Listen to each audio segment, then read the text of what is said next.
Continuando con nuestra serie Doctrinas Bíblicas Vitales. Hoy tenemos la segunda sección, el capítulo 2, que le hemos denominado la doctrina de la redención. En primer lugar, la redención es el perdón de los pecados y supone la reconciliación con Dios de todos los pecadores. Hay que recordar que cuando el hombre pecó, quedó separado de Dios, por lo tanto es Dios quien tomó la iniciativa para ir en su búsqueda y rescatarlo, es decir, redimirlo. Entonces, aquí hablamos de la reconciliación con Dios, de un pecador que no buscó a Dios y que no lo está buscando todavía. ¿Para qué lo busca si no se siente pecador? Entonces, si dice la palabra que Jesús vino por los pecadores, la primera condición para ser cristiano salvado, nacido de nuevo, es que la persona tiene que reconocer que es un pecador. De otra manera, Cristo no vino por esa persona que no se reconoce como pecador. ¿Acaso un hombre sano buscaría un médico? No, es el enfermo el que lo buscaría. Asimismo, el pecador es el que busca a Dios porque trae convicción de pecado, porque se siente mal en su conciencia y busca que Dios lo perdone. Entonces, todos aquellos que son redimidos alcanzan la vida eterna. Ahora, hoy te vamos explicando en detalle acerca de esta doctrina tan interesante. Dice la Biblia en Efesios 1:7, en quien tenemos redención por su sangre, el perdón de pecados según la riqueza de su gloria, de su gracia. Mucha gente se pregunta, ¿por qué murió Cristo? Mira, Cristo murió, sí, pero la pregunta de todos es, ¿por qué murió? ¿Quién fue responsable de su muerte? Entonces, muchas personas no ven el problema, algunos en estas preguntas no ven que hay una dificultad, pero en consecuencia no encuentran difícil responderlas porque improvisadamente hay muchas respuestas con relación a esta pregunta. ¿Por qué murió Cristo? Para ellos los hechos son tan claros como el agua. Jesús no murió, dicen, fue muerto, fue asesinado, ejecutado públicamente como criminal. Lo mataron porque las doctrinas que enseñó aparecieron peligrosas, hasta subversivas para algunos de su tiempo. Los líderes judíos estaban indignados por su actitud irrespetuosa hacia la ley, y esto lo pongo entre comillas, irrespetuosa, y nadie sabía que el autor de esa ley que la estaban respetando era precisamente ese Jesús al que estaban condenando. Aquí podemos ver que veían en Jesús declaraciones muy provocativas. Los romanos que gobernaban Palestina oyeron que se estaba anunciando como rey de los judíos, por lo tanto estaba entonces él desafiando la autoridad del emperador, del César, porque si él se consideraba rey, entonces estaba en contra del emperador César. Bueno, hay muchas especulaciones históricas respecto a esto. Ante ambos grupos, tanto los judíos como los romanos, aparecía como un pensador, como un predicador revolucionario, y algunos lo consideraron también como un activista revolucionario. Era una amenaza tan profunda para el sistema establecido que decidieron deshacerse de él, tanto judíos como romanos. Llegaron a formar una alianza envilecida, una alianza impía, sacrílega, para llevar a cabo sus planes. Los religiosos eran los que pugnaban mayormente, porque estaban ofendidos respecto a este hombre que lo sabía todo con relación a la verdad, que en ellos era una verdad fingida, pero en realidad fueron descubiertos. Jesús los destapó, Jesús los descubrió que eran falsos. Entonces, En el tribunal judío se le acusó de blasfemia. Ante el tribunal romano o gentil se le acusó de sedicioso. En un caso el cargo era teológico, en el otro era una denuncia política. Pero ya fuera que su ofensa se considera dirigida contra Dios o contra el César, el resultado fue el mismo.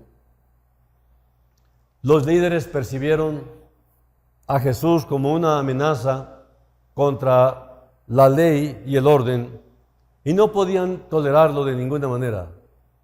De manera que lo liquidaron. Ahora la pregunta persiste, ¿por qué murió? ¿Por qué murió?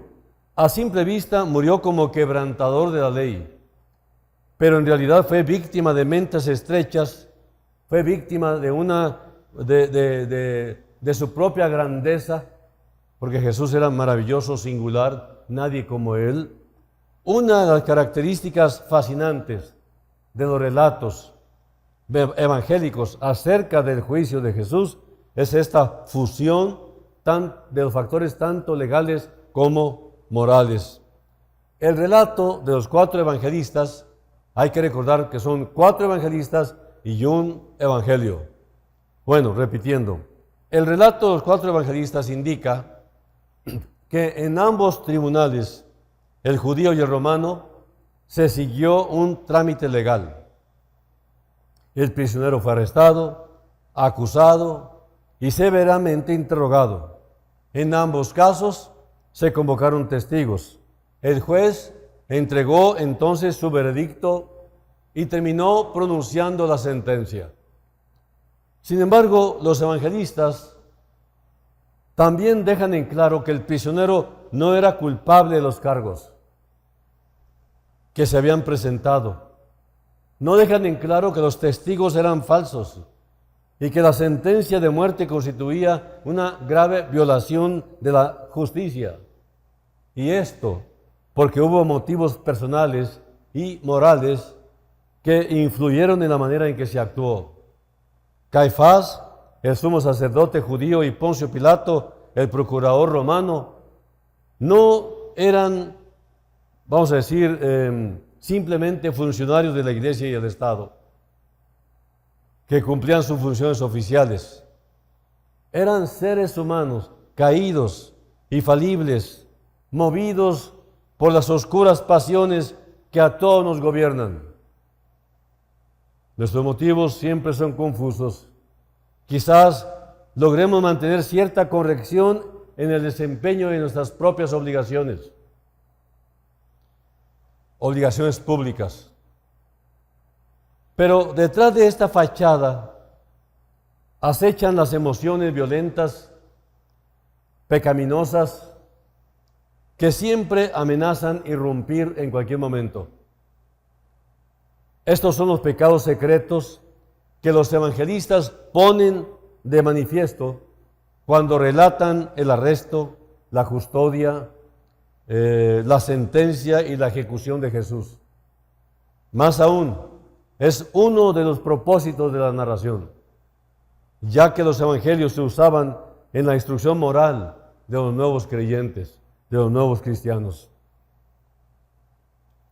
Dice Romanos 3:23, por cuanto todos pecaron, están destituidos de la gloria de Dios. La redención de Cristo nos ha librado de la culpa, siendo justificados gratuitamente por su gracia, mediante la redención que es en Cristo Jesús. Romanos 3:24.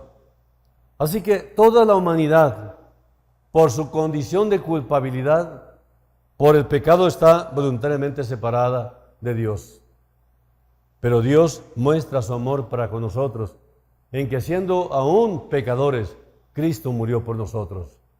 Romanos 5:8. Ahora,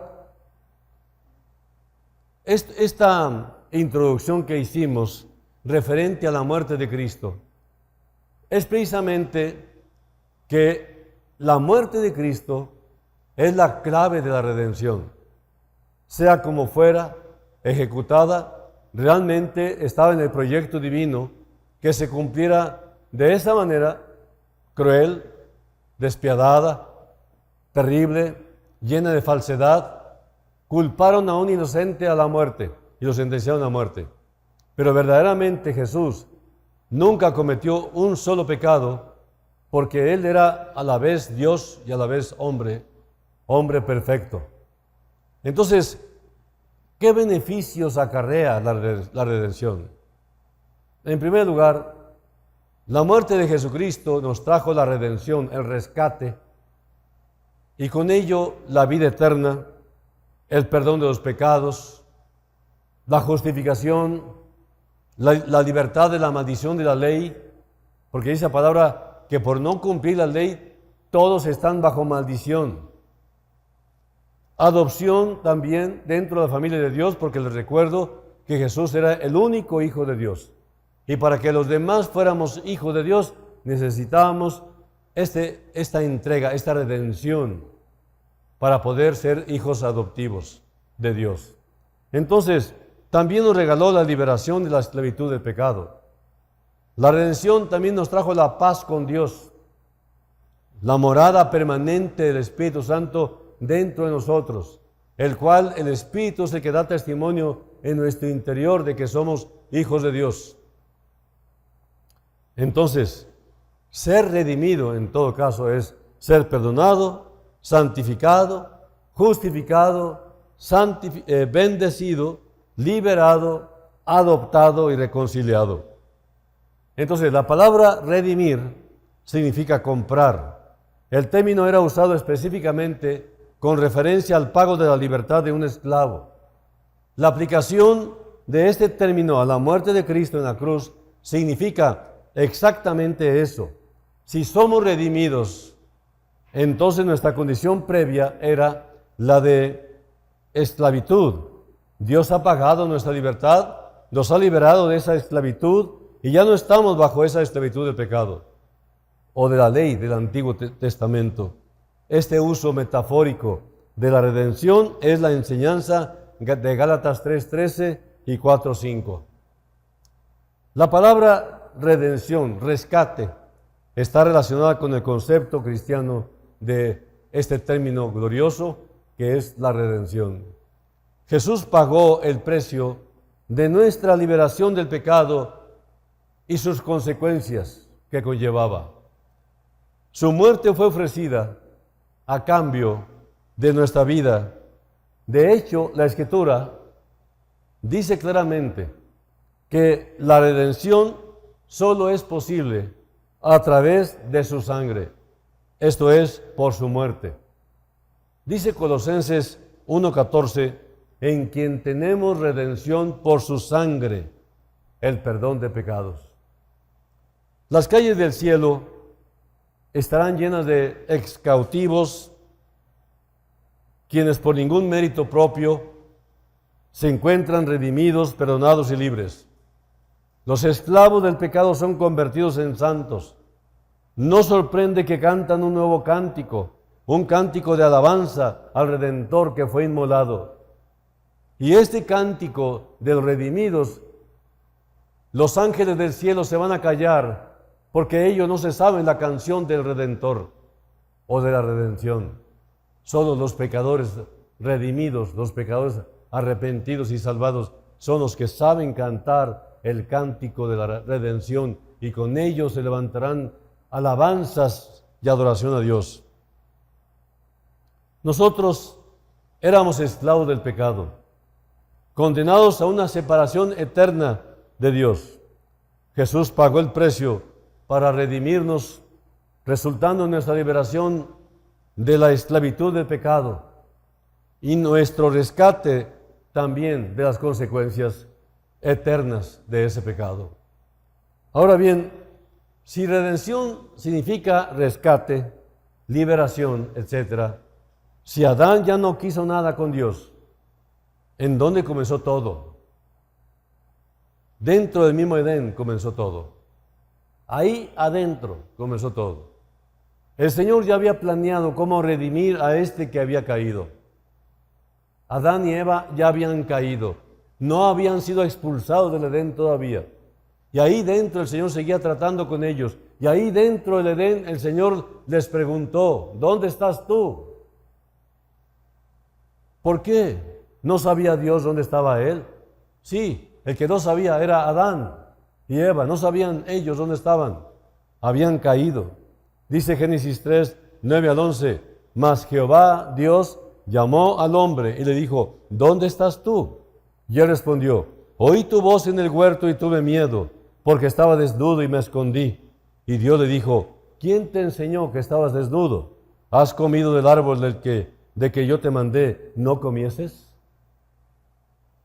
Ahora yo te pregunto, ¿dónde estás tú? Esta pregunta que Dios le hizo a Adán, se la hace a toda la raza humana. ¿Dónde estás tú? Porque Dios sí sabe dónde estás, pero tú no sabes dónde estás. Por eso el Señor en la cruz del Calvario dijo, perdónalos, Padre, porque no saben lo que hacen. No saben dónde están. Entonces, esta es una pregunta que Dios hace a toda la humanidad, hombres y mujeres. Cuando Adán pecó, se alejó de Dios y se escondió de él. Pero Dios se apresuró a ir en su búsqueda para ayudarlo. Sin embargo, antes de revelarle su tremendo plan de redención y la provisión completa para cubrir sus faltas, buscó que Adán se enfrentara a lo que había hecho. Había pecado, por tanto, quedó separado eternamente de Dios. No hay nada que destruya tan radicalmente la vida de los hombres que el pecado. Pecado significa literalmente separación. Es como la muerte. La muerte también significa separación, pero en otro sentido. Es el pecado lo que separó al hombre de Dios. Dios es santo y el pecado le es abominable. No importa cuánto o qué tan pequeño lo consideres el pecado, pero el pecado es pecado y Dios lo rechaza en su terrible santidad. El pecado es el gran destructor de los hombres. Hace muchos años lo dije en una campaña en Guatemala. Los hombres y las mujeres están ante este destructor llamado el pecado. Estamos sufriendo la pena de la muerte física, cosa que no estaba en el diseño original de Dios, sino que fue su proyecto de rescate, fue su proyecto de redención, porque Dios sabía que el hombre iba a caer. Y ya desde antes de la fundación del mundo, Dios había provisto este proyecto, ¿no?, de alcanzar al pecador para Cristo. Llegaron los autores de un libro llamado El costo económico del pecado a la conclusión de que la vida de un hombre es acortada por lo menos un promedio de 25 años por causa de vivir una vida intensa de pecado. Esto es muerte prematura. Pudo vivir 25 años más, pero fueron perdidos a causa de la desobediencia a las demandas de Dios, y como dice Proverbios 3:22, que son vida a tu alma y gracia a tu cuello. Hay gran cantidad de personas en el mundo que terminan sus vidas en los hospitales a causa de enfermedades físicas que fueron originadas en sus mentes por las grandes preocupaciones que los agobiaban, y por lo mismo tenían vidas sumamente agitadas. Los psicólogos le llaman a esto enfermedades psicosomáticas. La gran mayoría de la gente viven en angustia, todo el tiempo afanados, todo el tiempo asustados, todo el tiempo atemorizados. Su vida está totalmente entregada a las actividades del mundo y no tienen tiempo para escuchar su alma. Entonces llega un tiempo en que la vida cesará y aquello que te estorbaba tanto para buscar a Dios será lo primordial al cruzar la frontera de entre la muerte y la vida eterna.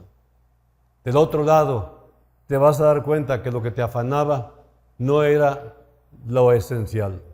Por eso dice Jesús que no te afanes por el día de mañana, que no entres en crisis y pánico por las cosas que necesitarás para mañana. Él dice que tú busques el reino de Dios y su justicia, y todas estas cosas os serán añadidas. Todo el mundo está afanado por la angustia que viene con la pandemia, con los malos gobiernos, con el temor a las guerras, con el temor a los crímenes, secuestros, tanto desastre, tanta maldad, tan acumulada y tan en poco tiempo. Hay mucho afán. La gente piensa y piensa, ¿cuál será la solución? No hay solución.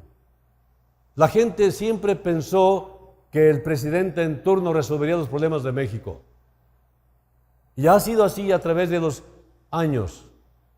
Ninguno ha llegado a satisfacer las demandas de los mexicanos, como tampoco las demandas de cualquier otro gobernante de cualquier país del mundo. ¿Y saben por qué? Porque el hombre quiere depender del hombre, y maldito el hombre que confía en el hombre, dice la palabra.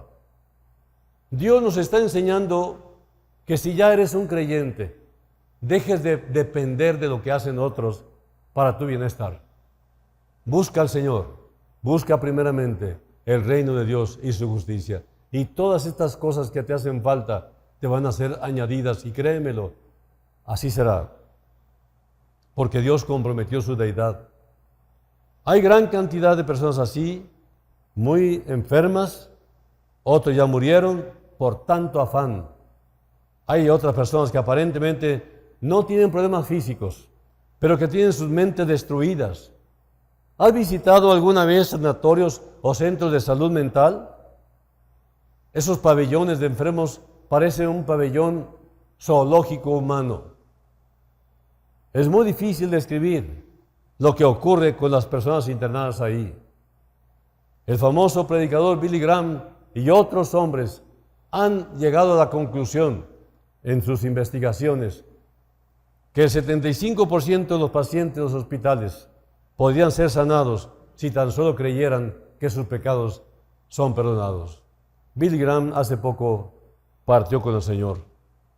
Bueno, lo que sucede es que los alcances de destrucción generados por el pecado son indecibles.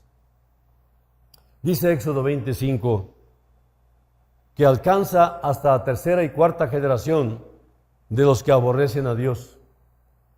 Los alcances de las consecuencias por el pecado son terribles y son indescriptibles, que alcanza hasta los inocentes que te rodean. Hay graves consecuencias en esta vida y sobre todo por la eternidad. El que ama el pecado aborrece a Dios y todo lo que Dios ama. Todos los días oímos y vemos hogares deshechos, y no solo es destruida la vida del pecador, sino la vida de toda su familia. Tú puedes confirmar lo que estoy diciendo por medio de lo que lees, ya sea en la prensa, ya sea en internet, ya sea en la radio, donde quiera. Vas a oír las noticias fatales. Por todos lados tú vas a ver cuántos hogares deshechos y cuántos en los últimos años oficialmente hay la consigna de destruirlos. Hay la consigna de destruir el matrimonio. Hay la consigna de destruir lo que Dios instituyó, lo que Dios estableció. Estamos en un tiempo increíble.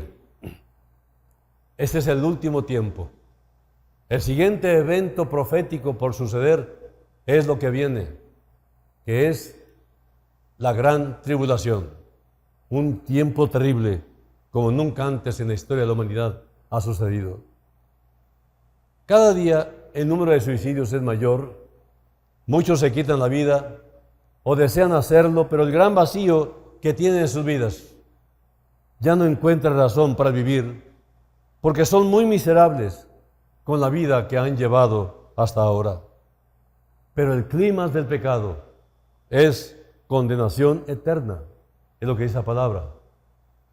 ¿Verdad que no es un futuro halagador?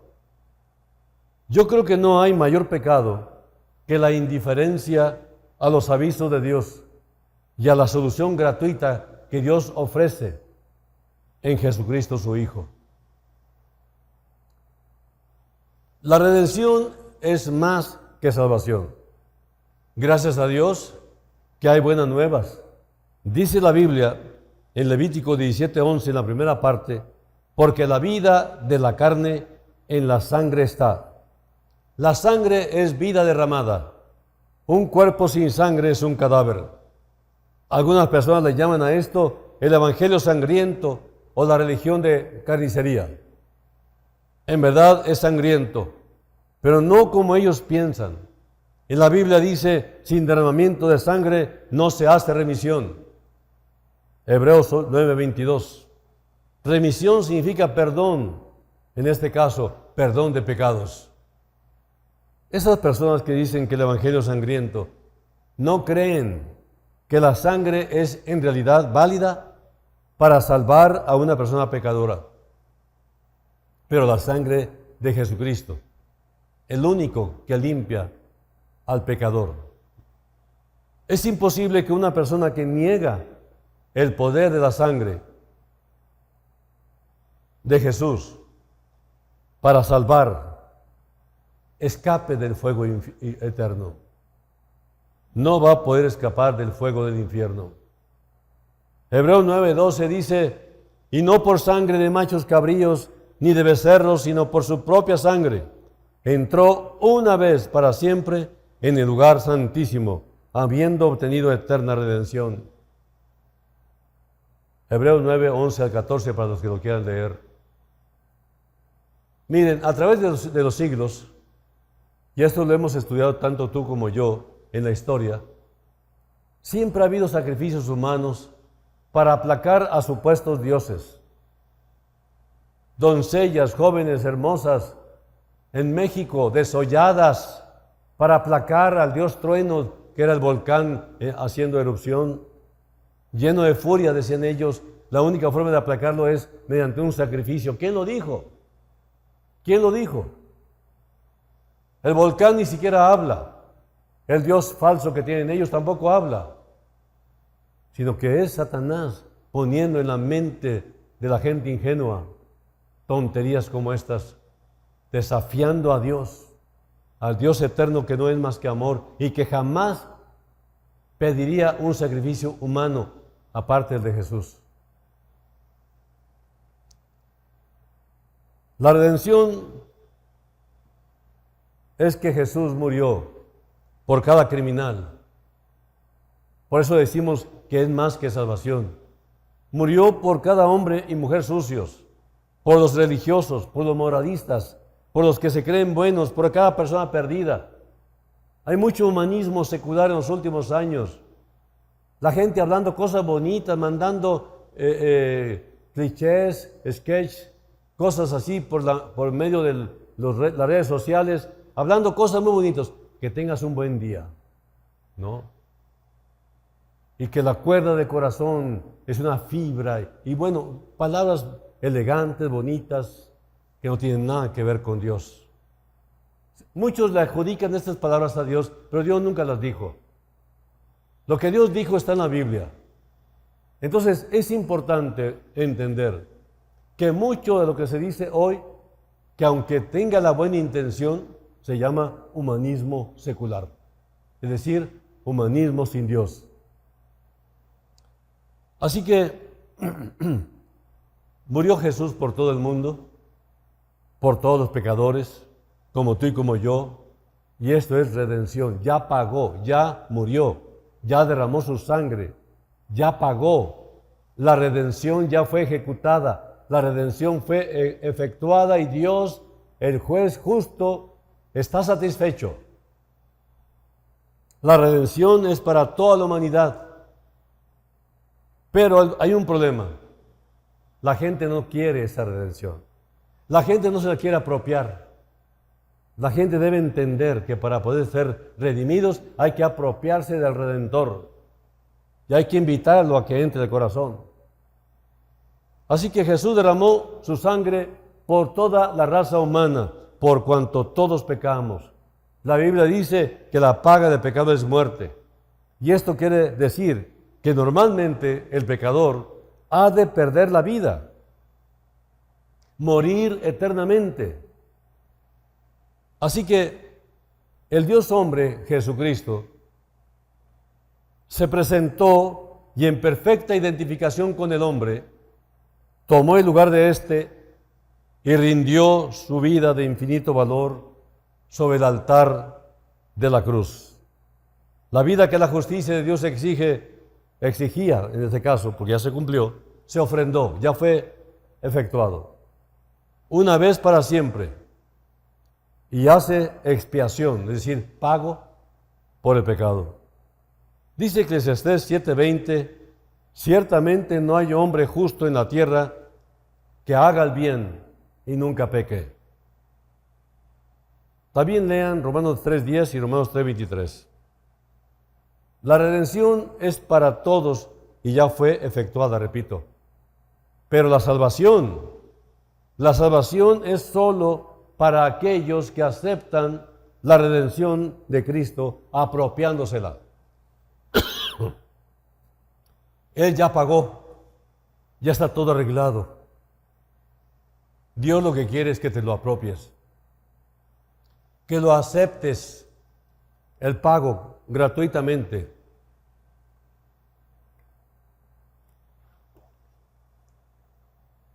¿Y saben qué?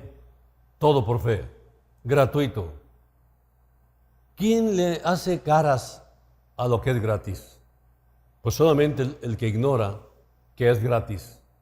Pero yo te estoy diciendo ahorita lo que Dios dice en su palabra, que por gracia sois salvos. Y esto no es de vosotros, porque no es por obras para que nadie se gloríe. Entonces, dice la palabra en Efesios 1:7, en quien tenemos redención por su sangre. La palabra tener está en tiempo presente. Tenemos, y esto es aceptar el pago de sangre. Debemos notar que dice tenemos, no lo olviden. Y este tenemos es en tiempo de hoy, en tiempo presente. Ya lo tenemos, solamente basta que tú lo apropies. Ahora, ¿qué significa redención? Otra vez, redención significa comprar. Dice 1 Corintios 6:20, porque habéis sido comprados por precio. Y luego dice rescatar, también significa redención. Rescatar, sabiendo que fuiste rescatados con la preciosa sangre de Cristo. 1 Pedro 1:18 y 19. También significa soltar. Por precio fuisteis comprados, no os hagáis esclavos de los hombres. 1 Corintios 7:23. Porque somos sueltos de la esclavitud del pecado. Somos libres en Cristo Jesús, el Salvador. Las ofrendas que ofrecían los sacerdotes levitas en el Antiguo Testamento no quitaban el pecado, solamente lo cubrían delante de los ojos de Dios. Hebreos 10:4. Porque la sangre de los toros y de los machos cabríos no pueden quitar los pecados. En el Antiguo Testamento, los hombres que ofrecían sacrificios según la enseñanza de Dios no tenían sus pecados pagados, pero por cada sacrificio de animales, sus pecados fueron cubiertos de los ojos santos de Dios, apuntando al futuro por fe, para ser pagados y quitados por fin en el día del Calvario por la sangre de Cristo. Dios no puede perdonar pecados, y eso es algo que debe quedar bien claro. Dios, en su justicia y en su terrible santidad, no tolera el pecado, no puede perdonar pecados. Su justicia no puede perdonar. La justicia exige un pago por quebrantar la ley.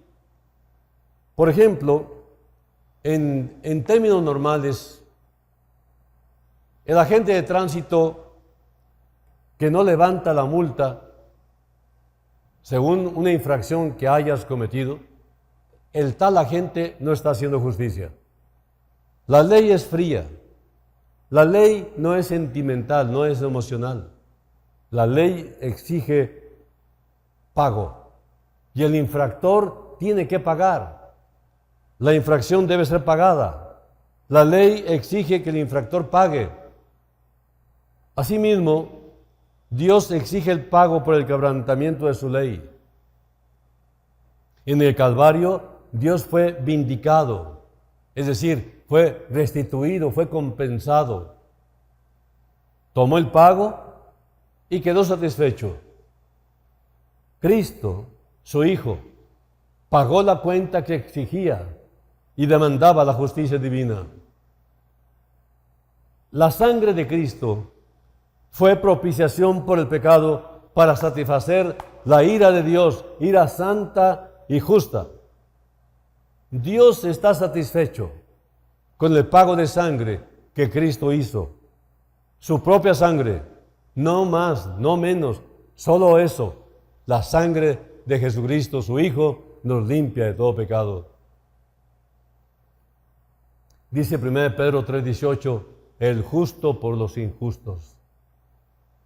En Romanos 3:25 dice, quien Dios puso como propiciación por medio de la fe en su sangre, para manifestar su justicia, a fin de haber pasado por alto en su paciencia los pecados pasados. Dios fue vindicado, Dios fue vengado, Dios quedó satisfecho al pasar por sobre los pecados de los hombres por causa de la sangre de Cristo. Ahora, ¿qué significa propiciación?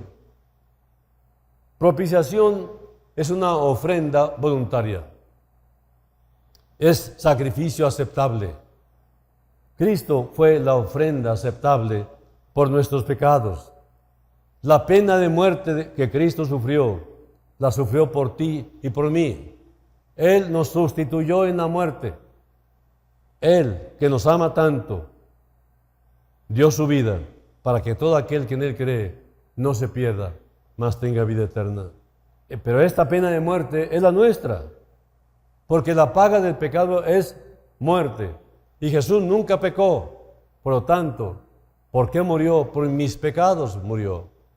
Me sustituyó en la cruz, llevó sobre sí mismo mis pecados y tus pecados y los mató en la cruz, los pagó en la cruz, para que si creemos en Él y lo aceptamos como nuestro Salvador, entonces nosotros, como pecadores, deberíamos haber pagado, pero ya está pagado. Él pagó, para que nosotros no tuviésemos que pagar. Y aunque pagáramos, no quedaría satisfecho nuestro Dios. Pero la sangre de Cristo fue nuestra propiciación, es decir, Cristo fue nuestro sustituto. Él es la única ofrenda aceptable por el pecado. Es la sangre de Cristo lo que vence el poder de Satanás. Ninguna obra humana, ninguna cantidad de obras humanas o de sacrificios humanos podría realmente sustituir el sacrificio de Cristo en la cruz del Calvario. Por eso Jesús es singular, es único, incomparable, nadie como Él. Y ellos, dice Apocalipsis 12:11, le han vencido por medio de la sangre del Cordero. Cristo tomó nuestro lugar y si tú crees firmemente en Él, tú pasas al lugar de Él en la cruz por fe. Según de Corintios 5:21 dice, al que no conoció pecado, repito, al que no conoció pecado, por nosotros lo hizo pecado, para que fuésemos hechos justicia de Dios en Él. Dios nos ha aceptado por su Hijo, su amado Jesús.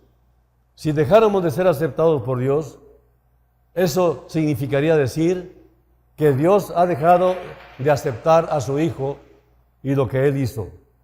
Sabemos que esto es imposible, porque la resurrección de Cristo prueba de una manera palpable que Dios quedó satisfecho con su redención, por lo que podemos estar seguros que Dios nunca se separará de nosotros. Permítame concluir.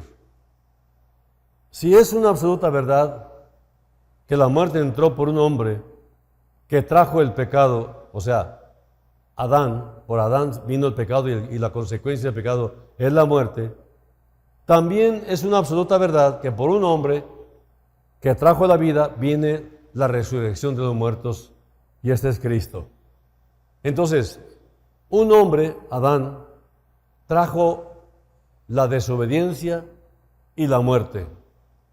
El segundo Adán, si queremos llamarle así, es Jesucristo.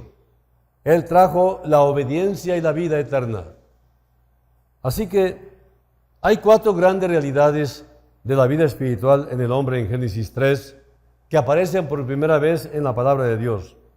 La tentación, el pecado, el castigo, la redención. Repito, la tentación, el pecado, el castigo, la redención, en ese orden. El Señor Jesús, con su sangre y su justicia, nos dio hermosura cuando éramos viles, nos dio un glorioso vestido cuando vio la vanidad de nuestra inútil vestidura, que es la religión de los hombres. Los hombres siempre buscan cómo tapar sus propios pecados, cómo hacer autojusticia. Es orgullo. No aceptan el ofrecimiento de Dios por medio de la sangre de su propio Hijo. Así que el Señor Jesús, con su sangre y su justicia, nos dio, una vez más te digo, hermosura, nos transformó en gente mala, en gente totalmente diferente. Y este es el trabajo de Dios, no solamente para salvarte eternamente, sino para darte también el gozo de una vida abundante en esta vida temporal. Con 3 preguntas que hace Pablo terminamos este mensaje. En primer lugar, la primera pregunta está en Romanos 8:33, que dice: ¿quién acusará a los escogidos de Dios? O sea que ya no hay culpa. Así que ¿quién te puede acusar? Repito, ¿quién acusará a los escogidos de Dios? Segunda pregunta, ¿quién es el que condena? Romanos 8:34. ¿Quién es el que condena? Ya no hay condenación. Tercera pregunta, ¿quién nos separará del amor de Cristo? Romanos 8:35. ¿Quién nos separará del amor de Cristo? Ya no hay separación. Ya no hay culpa, ya no hay condenación, ya no hay separación. Amigo, tal vez tú seas una persona religiosa que trata de hacer su propia justicia por medio de las buenas obras, pero esto es evadir la justicia única de Dios. Solo Cristo te puede salvar, no hay otro camino. Jesús dijo: yo soy el camino, yo soy la verdad, yo soy la vida. No hay ningún otro hombre, ni ningún otro nombre debajo del cielo por medio del cual hallaremos salvación. Solamente Jesucristo, hombre. En Romanos 10:3 dice: porque ignorando la justicia de Dios y procurando establecer la suya propia, no se han sujetado a la justicia de Dios. Esos son los religiosos. Inclusive hay gente buena que piensa que con su bondad ya compró el cielo, ya compró el perdón. Imposible. ¿Por qué hemos de pensar que nuestras buenas obras deben ser mayores que la obra de Dios en Cristo para nuestra salvación? ¿Acaso deberíamos pensar que no fue suficiente el sacrificio de Cristo para hacer justicia? Miren, Cristo pagó el precio, y otra cosa que deben mirar: Dios está satisfecho, ya está satisfecho. El cargo, ya con tus pecados llevándolos a la cruz, fue lavado. La carta de los decretos que obraba en tu contra ya fue quitada. Ya no hay ningún expediente que acumuló todas las cosas que te acusan, porque Jesús cargó ya con todos tus pecados, los llevó a la cruz y ahí los mató, ahí los clavó. Y si tú vienes a Él, y si tú clamas a Él y te entregas total e incondicionalmente, entonces tú serás totalmente redimido, totalmente lavado, perdonado, comprado por la sangre de Jesús. Cristo pagó el precio y nadie más. Dice la palabra que Cristo llevó el castigo a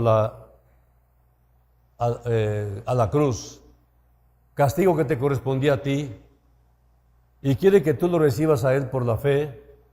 Y entonces ese mismo Cristo resucitado, que murió por ti en la cruz de Calvario, que fue sepultado, que resucitó al tercer día y ascendió a los cielos, viene pronto y no tarda por todos sus redimidos. Y entonces, en este momento, todavía, mientras estás vivo, no eres considerado producto terminado. Todavía el Señor está tocando a la puerta. He aquí yo estoy a la puerta y llamo. Si alguno oye mi voz y abre la puerta, yo entraré a él. ¿Le abres la puerta? ¿Quieres abrir la puerta? Hazlo de una vez por todas. Ahora, ¿necesitas paz? Entonces tú necesitas a Cristo. Cristo es el príncipe de paz. Él es el príncipe de paz, no se te olvide. Si decides salir del camino de condenación eterna, que ese que llevas hasta ahora, habrás tomado la primera y más grande decisión de tu vida. Cristo te ofrece perdón y salvación eternamente. Y todo gratis. Tú solamente cree. Cree en el Señor Jesucristo y serás salvo tú y tu casa. Dice Hechos 16, 31 y 32. Acepta el pago de sangre para tu eterna redención. Es gratis. Cristo ya lo hizo todo. Dijo, consumado es. Tal vez tú digas, qué fácil, ¿no? Bueno, lo difícil ya lo hizo Cristo. Bueno, yo tengo que pagar. Ya lo pagó Cristo. Pues yo tengo que sufrir. Ya sufrió Cristo. Tengo que derramar mi sangre por mi maldad. Cristo derramó su sangre por tu maldad. No hay nada que hacer. Siempre hablamos en términos de hacer cuando debemos aceptar lo que ya está hecho. El verbo hacer consumado, hecho. Eso es lo que debemos hacer. Aceptarlo como hecho y me lo apropio de una vez por todas. Hay un corito, hay un himno que dice, pecador, ven a Cristo Jesús y feliz para siempre serás. Ven a Él, que te espera tu buen Salvador. Ven a Él, que te espera tu buen Salvador. ¿Quieres venir? Vamos a orar. Señor, en este momento las puertas del reino de los cielos se han abierto para hacer esta invitación, para que los amigos que están en este momento inseguros de su propia salvación, cuando la muerte acecha alrededor y que la amenaza de salir de este mundo está próxima, yo te ruego, Señor, que se aproveche esta oportunidad porque podría ser la última. Ayúdales a creer en esto que acaban de oír de la palabra de Dios. Tú estás a la puerta llamándoles y les estás invitando a que te abran la puerta de una vez por todas. Ayúdalos a que abran la puerta, a que lo crean, Señor. Yo te ruego en el nombre de Jesús que les ayudes a hacerlo, porque están habituados al pecado, están habituados a rechazarte. Solamente un milagro hará que ellos te acepten. Y este milagro está en tus manos, Señor. Tan solo di la palabra y todos estos pecadores serán redimidos y llamados por fin hijos de Dios. Te doy gracias por escuchar siempre, Señor, las oraciones. En el nombre de Jesús, hacemos todas estas oraciones. Amén. Queda solamente en tus manos lo que tú determinas hacer con tu vida. Hace años, un hombre mayor estaba al lado de un jovencito que había atrapado un pajarito. Y el niño era muy travieso. Era un niño que hacía mucho daño. Y cuando estaba en las manos ese pajarito de ese niño, volteó a ver al anciano y le dice, ¿qué cree que voy a hacer con este pajarito? Y lo estaba apretando.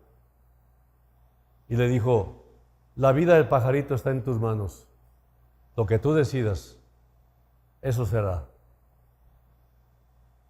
En este caso, usando esta ilustración, la vida está en tus manos. Tú sabes qué hacer con ella. ¿La matas o la dejas libre por medio de la sangre de Cristo Jesús? Que Dios los bendiga. Nos vemos la próxima con el favor de Dios. Gracias por su atención. Pecador, ven a Cristo Jesús, y feliz para siempre serás, que si tú le quisieras tener, al divino Señor hallarás.